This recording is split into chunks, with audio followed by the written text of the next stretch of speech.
This is a reading of Araby by James Joyce. North Richmond Street, being blind, was a quiet street except at the hour when the Christian Brothers' School set the boys free. An uninhabited house of 2 stories stood at the blind end, detached from its neighbors in a square ground. The other houses of the street, conscious of decent lives within them, gazed at another with brown, imperturbable faces. The former tenant of our house, a priest, had died in the back drawing-room. Air, musty from having been long enclosed, hung in all the rooms, and the waste room behind the kitchen was littered with old useless papers. Among these I found a few paper-covered books, the pages of which were cold and damp, the About by Walter Scott, the Devout Communicant, and the Memoirs of Vicken. I liked the last one best because its leaves were yellow. The wild garden behind the house contained a central apple tree and a few straggling bushes, under one of which I found the late tenant's rusty bicycle pump. He had been a very charitable priest. In his will he had left all his money to institutions, and the furniture of his house to his sister. When the short days of winter came, dusk fell before we had well eaten our dinners. When we met in the streets, the houses had grown sombre. The space of sky above us was the color of ever-changing violet, and towards it the lamps of the street lifted their feeble lantern. The cold air stung us, and we played till our bodies glowed. Our shouts echoed in the silent streets.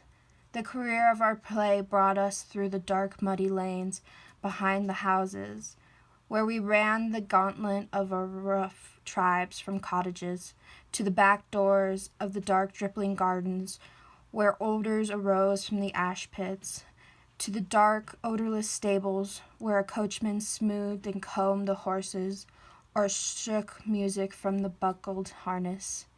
When we returned to the street, lights from the kitchen window had filled the areas.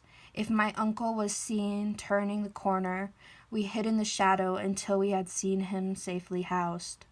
Or if Mangan's sister came out the doorstep to call her brother in to tea, we watched her from our shadow peer up and down the street. We waited to see whether she would remain or go in, and, if she remained, we left our shadow and walked up to Mangan's steps resiliently. She was waiting for us, her finger defined by the light from the half-open door. Her brother always teased her before he obeyed, and I stood by the railings looking at her. Her dress swung as she moved her body, and the soft rope of her hair tossed from side to side. Every morning I lay on the floor in the front parlor watching her door. The blind was pulled down to within an inch of the sash so I could not be seen. When she came out on the doorstep, my heart leaped.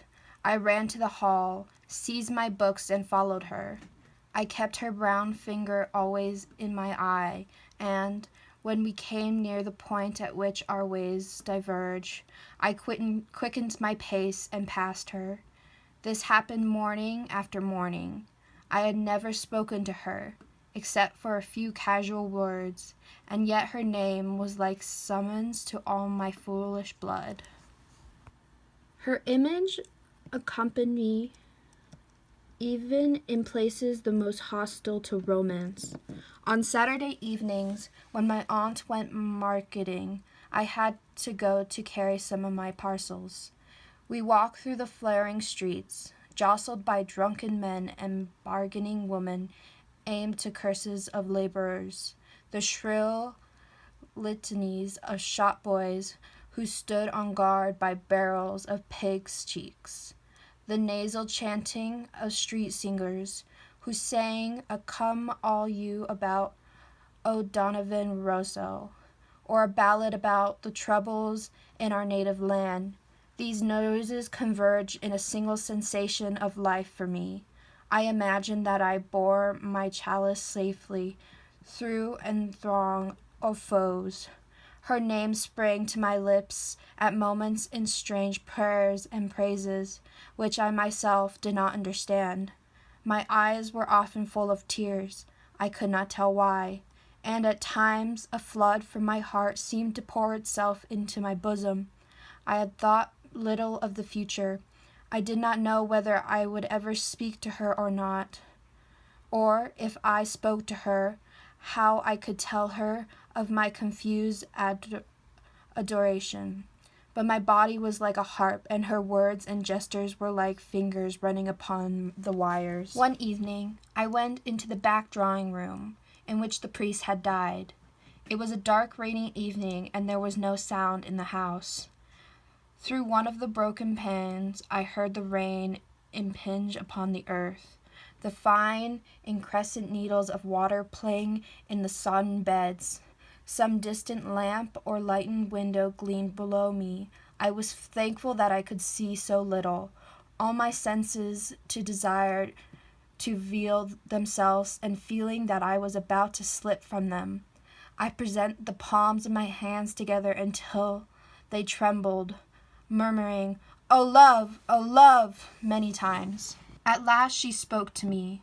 When she addressed the first words to me, I was so confused that I did not know what to answer. She asked me I was going to Araby. I forgot whether I answered yes or no. It would be splendid bazaar, she said. She would love to go. "And why can't you?" I asked. While she spoke, she turned a silver bracelet round and round her wrist. She could not go, she said, because there would be a retreat that week in her convent.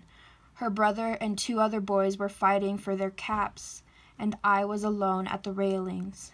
She held one of the spikes, bowing her head toward me. The light from the lamp opposite our door caught the white curve of her neck, lit up her hair that rested there, and, falling, lit up the hand upon the railing. It fell over one side of her dress and caught the white border of a petticoat, just visible as she stood at ease. "It's well for you," she said. "If I go," I said, "I will bring you something." What innumerable follies laid waste my walking and sleep thoughts after that evening. I wish to annihilate the tedious intervening days. I chafed against the work of school. At night in my bedroom and by day in the classroom, her image came between me and the page I strove to read. The syllables of the word Araby were caught to me through silence, in which my soul luxuriated and cast an Eastern enchantment over me. I asked for leave to go to the bazaar on Saturday night. My aunt was surprised and hoped it was not some freeman's affair. I answered a few questions in class.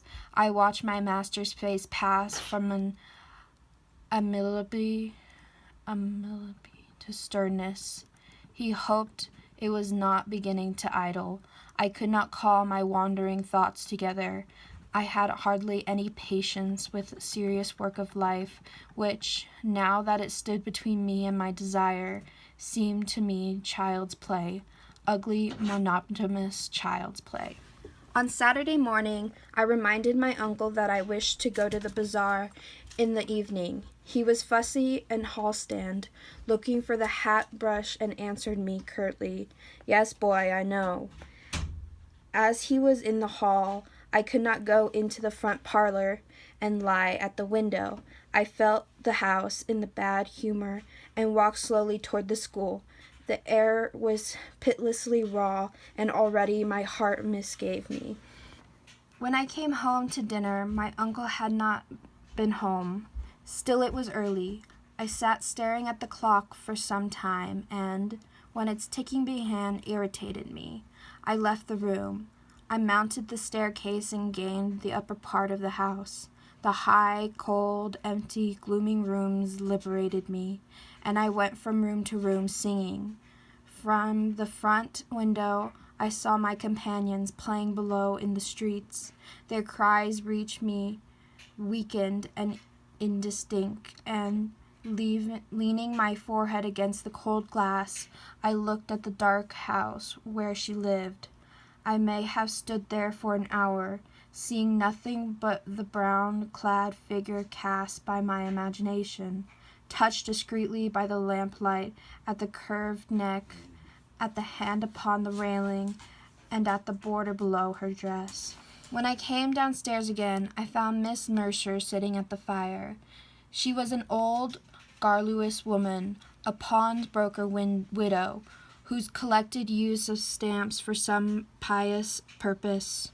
I had to endure the gossip of the tea-table. The meal was prolonged beyond an hour, and still my uncle did not come. Mrs. Mercer stood up to go. She was sorry she couldn't wait any longer, but it was after 8 o'clock, and she did not like to be out late, as the night air was bad for her. When she had gone, I began to walk up and down the room, clenching my fists. My aunt said, "I'm afraid you may put off your bazaar for this night of our Lord." At 9 o'clock, I heard my uncle's latchkey in the hall door. I heard him talking to himself and heard the whole stand rocking. When it had been received the weights of his overcoat, I could interpret these signs. When he was midway through his dinner, I asked to give me the money to go to the bazaar. He had forgotten. "The people are in the bed, and after their first sleep now," he said. I did not smile. My aunt said to him energetically, "Can you give him the money and let him go? You've kept him late enough as it is." My uncle said he was very sorry he had forgotten. He said he believed in the old saying, "All work and no play made Jack a dull boy." He asked me where I was going, and when I told him a second time, he asked me did I know the Arab's farewell to his stead.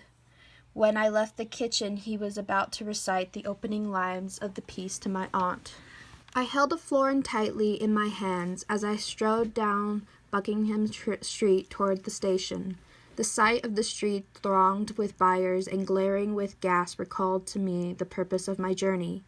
I took my seat in a third-class carriage of a desert train. After an intolerable delay, the train moved out of the station slowly. It crept onward among ruinous houses and over the twinkling river.